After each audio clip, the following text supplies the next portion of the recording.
el Centro Apostólico Altar de Jehová de Eclesía presenta lo mejor del trigo. Conduce Lourdes Bravo de Villar.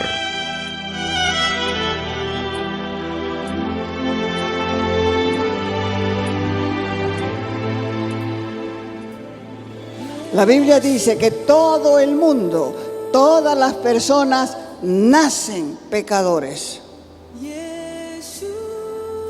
¿Desde cuándo? Desde su nacimiento. Se convirtieron en pecadores por causa de Adán. Pruébelo, Romanos 5:12. Por tanto, como el pecado entró en el mundo por un hombre, y por el pecado la muerte, así la muerte pasó a todos los hombres, por cuanto todos pecaron.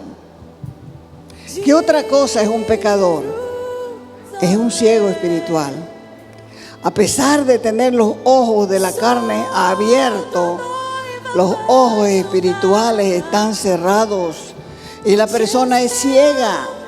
Y aunque la persona lea la Biblia, esa persona es incapaz de darse cuenta de cuál es el evangelio verdadero del agua y del espíritu, y esa persona no sabe el significado y la intención de la palabra de Dios.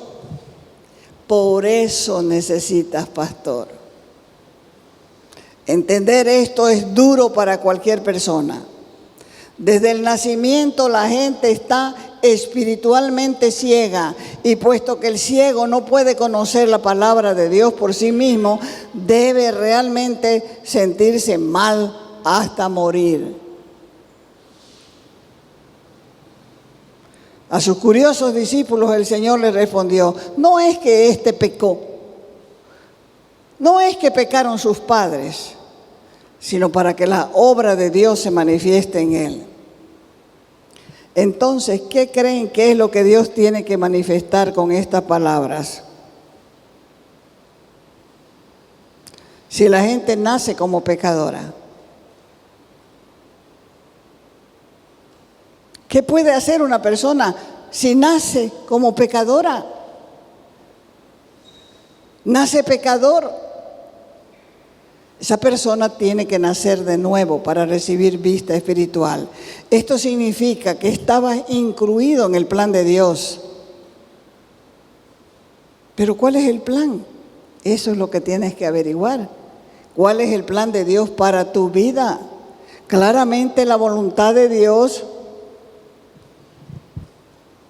ha hecho nacer a los seres humanos como ciegos espirituales para que se vea la gloria de Dios en la manifestación del nuevo nacimiento. La persona no puede cambiar si no nace de nuevo. Todo es barniz. Y tras que el sol de justicia, que es Cristo, le da el calor y la luz, ese barniz se va a desprender.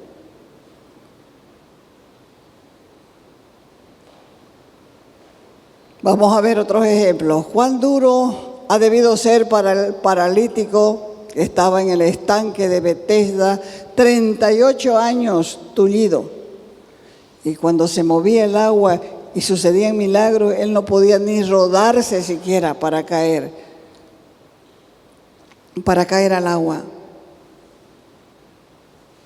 Pero Jesús le dijo a ese paralítico, le dijo, levántate y toma tu camilla. Imagínese la persona tirada ahí, porque no había silla de ruedas, tirada ahí 38 años y no podía ni rodarse, ni había quien lo empuje, ni había quien le ayude, porque todos los que estaban ahí estaban enfermos y estaban buscando lo personal. Así que siempre Dios te va a decir que hagas algo. A este que estaba paralítico le dijo, levántate, toma tu cama y vete. Para hacer el milagro en las bodas de Caná, pidió a los sirvientes también que llenaran los cántaros de agua. Cuando él sanó a los 10 leprosos, le dio una orden. No los tocó, no los sobó, no les dijo, en el nombre de Jesús se va la enfermedad. Nada. Le dijo, vayan y preséntense delante de los sacerdotes. ¿Cómo ocurrió este milagro de la multiplicación? La historia comienza con Herodes, que encarcela y decapita a Juan Bautista. Así que Jesús desaparece de la escena pública, se va en una barca a un lugar apartado y tranquilo, pero la gente se enteró que iba a ese lugar, se fueron por tierra. ¿Y cómo correrían? Que llegaron antes de que el Señor Jesús llegara. Así que cuando él desembarcó, se encontró con una multitud que lo esperaba. Y cuando vio la multitud, él sintió compasión. Vio a la multitud agobiada, vio a la multitud enferma, vio a la multitud con hambre, desnutrida, con las caras de dolor, con las caras de sufrimiento, y se pone a sanarlo de sus enfermedades y a enseñarle muchas cosas. Y como dice la Escritura, se trataba de 5,000 hombres, sin contar las mujeres y los niños. Primero los alentó con la palabra de vida y después le dio el pan de vida. Ellos no pidieron eso, pero Jesús se adelantó a la petición. Mientras que los discípulos estaban preocupados en la alimentación de la multitud, el Señor les había dicho, denle ustedes de comer.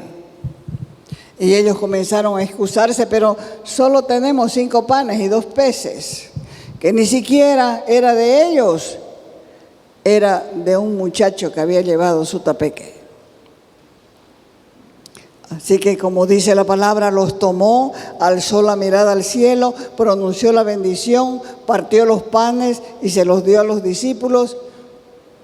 Y ellos, los discípulos, se los dieron a la gente para que comieran hasta saciarse, y recogieron 12 cestas llenas. En el Antiguo Testamento hubo otro ejemplo, otro milagro de multiplicación, donde cuenta que el profeta Eliseo alimentó a 100 personas con un poco de pan de cebada. Estas historias se parecen, y estas historias también recuerdan el maná en el desierto. Recuerden que por 40 años Dios alimentó a su pueblo en el desierto. Todos los días caía maná. Ellos tenían que recoger lo que podía comer un hombre, porque si guardaban para el día siguiente, se les llenaba de gusano, para demostrarnos que es como dice la oración enseñada como ejemplo del Padre Nuestro: danos el pan de cada día. Nosotros a veces compramos para hoy, para mañana no hay pan, y compramos, pero ya ese pan está duro. Si no hay un hornito, ese pan está duro. Si estos recogían más, el maná se llenaba de gusano. En la multiplicación de los panes, los milagros fueron variados. Fíjese que Jesús, al ver la multitud, tuvo compasión, y eso muestra su humanidad. Nadie le pidió pan a Jesús, fue su iniciativa. Por eso dice la Escritura, no, el Señor sabe lo que ustedes necesitan antes de que ustedes se lo pidan. La gente no dijo, ay, estamos muertos de hambre y ahora ¿dónde vamos a comer? Jesús fue el que inició eso primero. ¿Qué más vemos aquí? Vemos que Él pidió la colaboración de los hombres para que repartan y sean parte del milagro. Cuando nosotros oramos por sanidad por alguna persona, no somos nosotros los que sanamos. Grábenselo en la cabeza. Es el Señor Jesús actuando a través de sus discípulos. Cuando nosotros hacemos liberación, no somos nosotros que sacamos esos demonios que ustedes mismos han abierto la puerta para que los acosen y los martiricen. Es el Señor Jesús el que los libera. Porque si usted no entiende esto, usted va a correr tras los hombres o tras las mujeres de Dios. Va a correr porque va a pensar que ellos pueden. Sin Él, nada, como dice la Escritura, podemos hacer.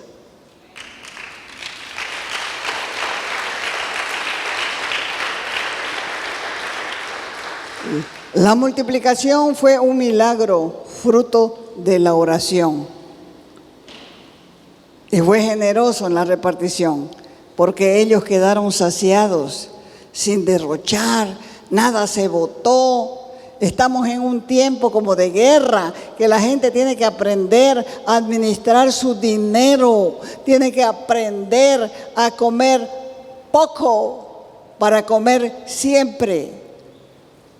Lo único que puede comer harto, porque es gratis y no paga por ello, es la palabra. Así no se derrocha, así no se bota. Recogieron 12 cestas de pedazos de pan, es decir, una cesta por tribu de Israel. Fue un milagro previo a la Santa Cena, que dice, Jesús tomó el pan, lo partió y lo dio a sus discípulos. Esa es la única historia milagrosa que se encuentra en los 4 evangelios, y fue lo mismo que hizo en el milagro de la multiplicación. Lo hizo sentarse a la gente en grupos, luego oró, partió el pan y se lo entregó a los discípulos. Jesús les había hablado a la gente del pan de vida, de su cuerpo inmolado. Él no habló de los peces. Fue el pan que fue partido y dado a los discípulos para que distribuyeran. ¿Qué es lo que Dios espera hoy de nosotros? Él está esperando que pongamos algo de nuestra parte para confirmar así nuestro desprendimiento. Estoy seguro de que Dios, así como obró el milagro de la multiplicación de los panes y los peces, Él también va a multiplicar lo que nosotros damos. Pero tenemos que entregarle algo. Tenemos que entregar nuestro esfuerzo. Porque Jesús estará siempre dispuesto a darnos lo que le pedimos si lo hacemos con fe y con entrega. ¿Qué estás dispuesto a darle a Jesús? El salmista dijo, ¿de dónde vendrá mi socorro, mi auxilio, mi ayuda? Y él mismo respondió, mi socorro viene de Jehová, que hizo los cielos y la tierra. Cuando nuestros ojos están en Él, nunca seremos decepcionados, desencantados, porque Él es el único fiel. Él es el único en quien podemos confiar. A la demás gente podemos amarla, pero no son confiables, porque cualquier rato nos fallarán. En esa ocasión, en ese momento, el Señor bendijo y dio gracias a Dios. Es la ingratitud la que nos aleja, la que nos aparta, la que nos desvía de la bendición divina. Grandes ejemplos tenemos en la Escritura, porque ahí nos relata cómo Israel durante el peregrinar en el desierto 40 años vivía quejándose y murmurando. Se quejaba de todo y se quejaba de nada. Se quejaron por el camino que les había tocado transitar. Se quejaron por la provisión del maná, pan que descendía del cielo, donde ellos no plantaban, donde ellos no cosechaban, donde ellos no sembraban. 40 años comiendo gratis. Se quejaron por la escasez del agua, se quejaron por el calor y tenían una nube que avanzaba con ellos. Se quejaron por enemigos encontrados en el desierto y se quejaron por el líder que Dios había puesto, por nombrar alguna de sus quejas. Jesús no se quejó diciendo, ¿qué fue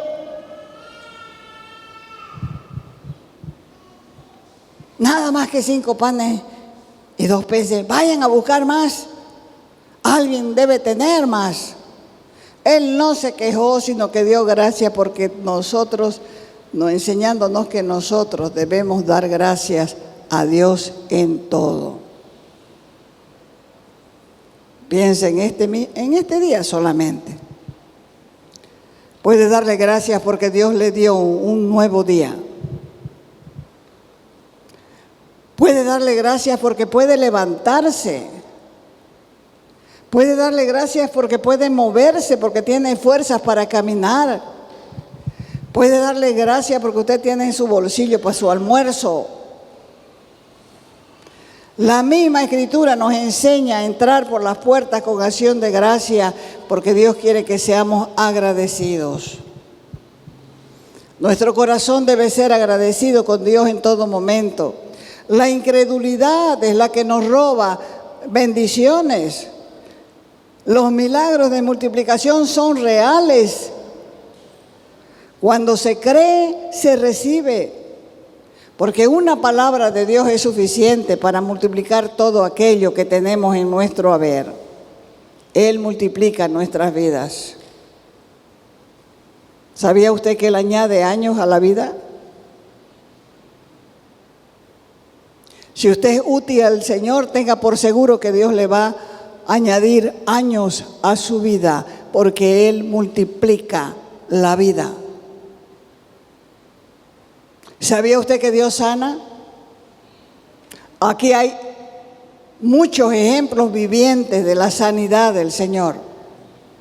La Escritura dice que Él da esfuerzo, fuerzas al cansado.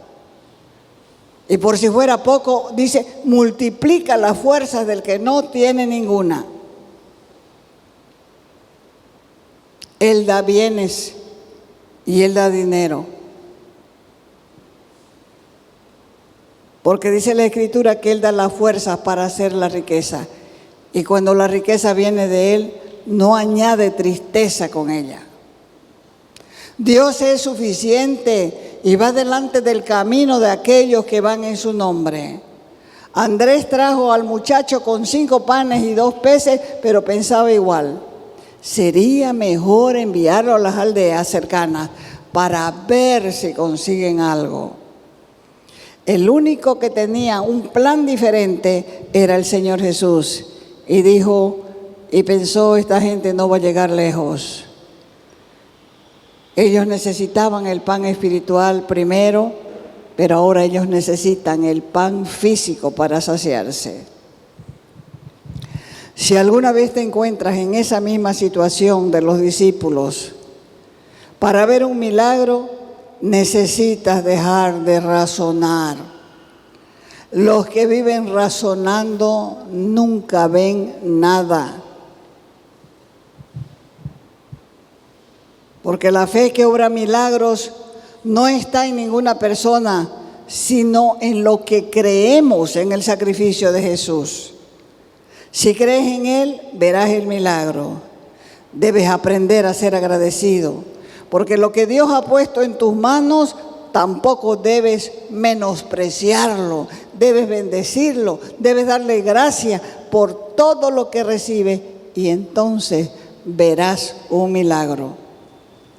No es solo una oración con una oración que vamos a ver un milagro.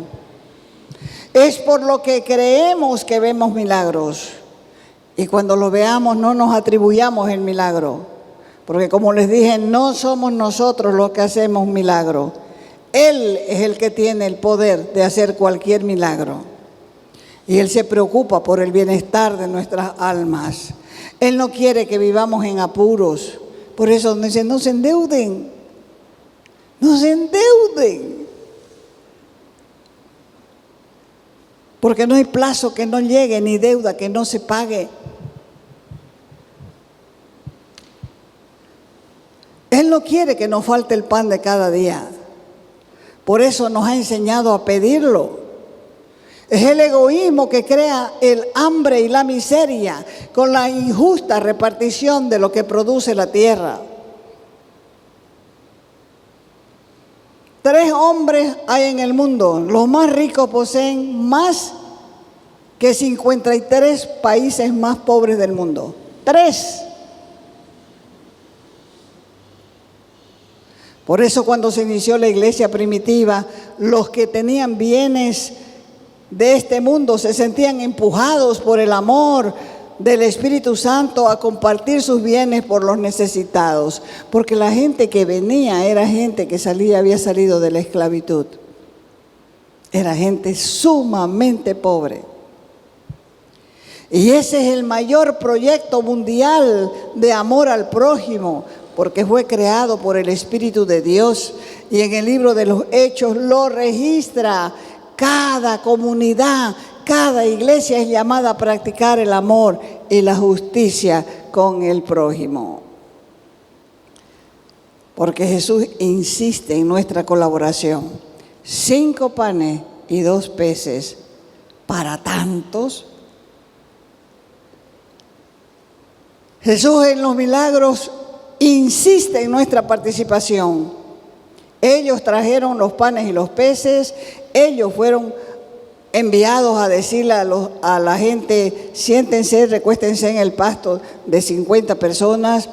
Ellos repartieron los panes y los peces multiplicados, y ellos recogieron las 12 cestas de lo sobrante. ¿En qué consiste la colaboración? En 2 cosas. Primero, en la fe en Dios. Y segundo, en el compromiso de entrar en una práctica generosa de compartir. Después de este milagro, la gente se alborotó pensando que podría él ser el Mesías, y hasta deseaban colocarlo por rey, porque él había saciado su hambre. Y eso es lo que hace la gente hoy. Un bonito aquí, un bonito acá, para saciar una pizca del hambre. ¿Y el saldo? ¿Y el saldo?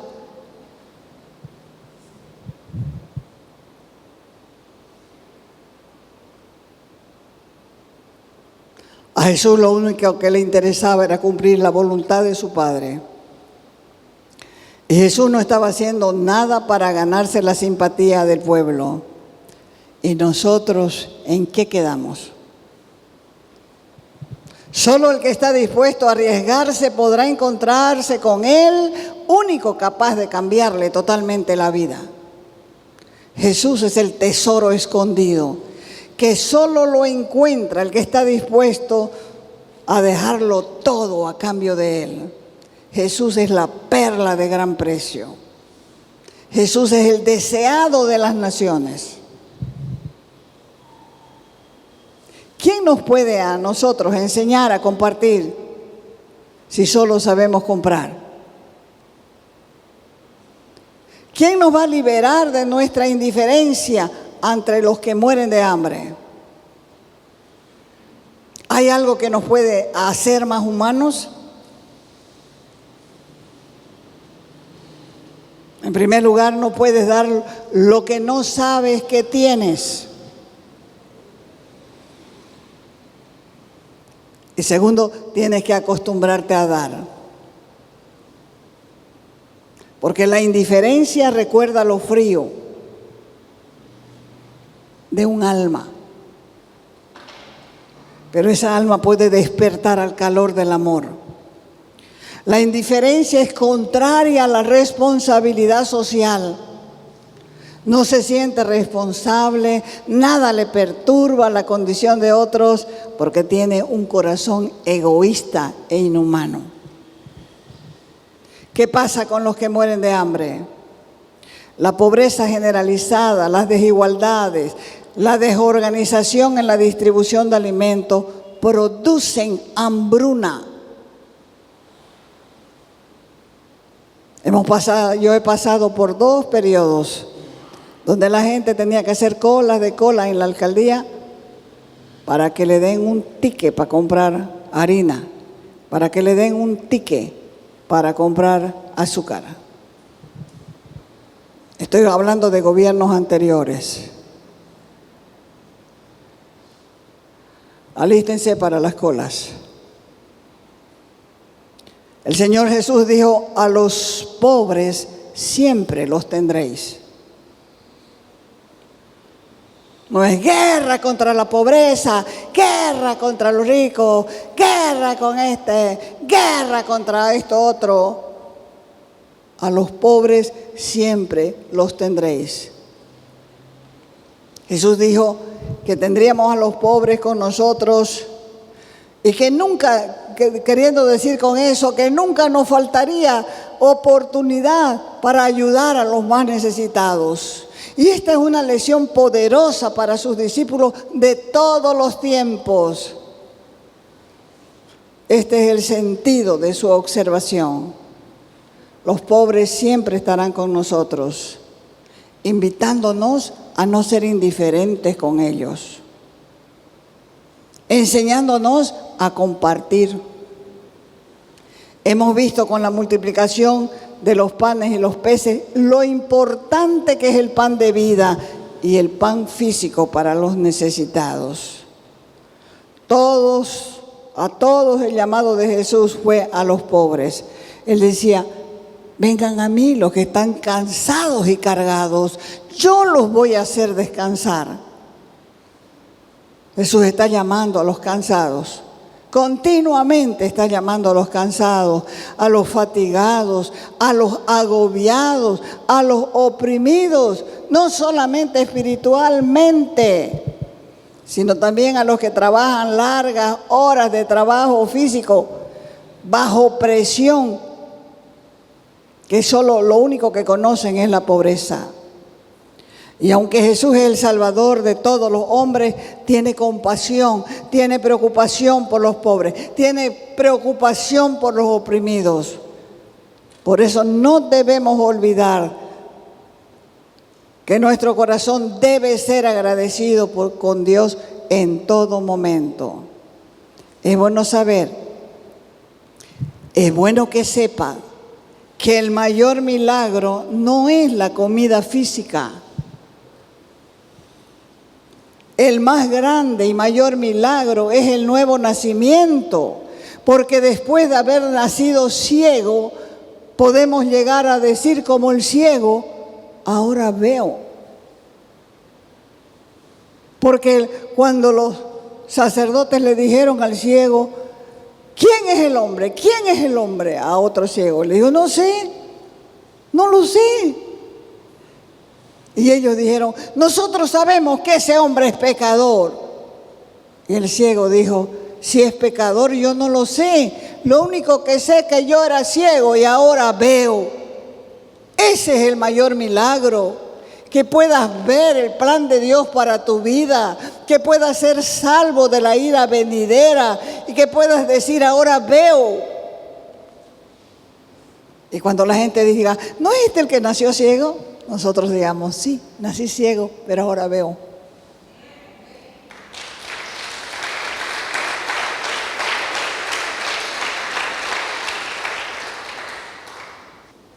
Ahora vemos. Dios nos ha dado dignidad, ha borrado nuestros pecados, ha borrado nuestras rebeliones, ha borrado nuestras iniquidades. Nos ha lavado con su sangre, nos ha vestido de ropas de lujo para mostrarnos al mundo y decir, este o esta es mi hija. Cuando un padre está orgulloso le dice, hijito, vení, te voy a presentar, este es mi hijo. O esta es mi hija. Eso hace Dios con todo lo desechado del mundo. Con todos los oprimidos, con todos los cansados, con todos los hambrientos, con todos los necesitados, porque el nuevo nacimiento es lo más grande que le acontece al hombre y viene de arriba. ¿Sabe por qué?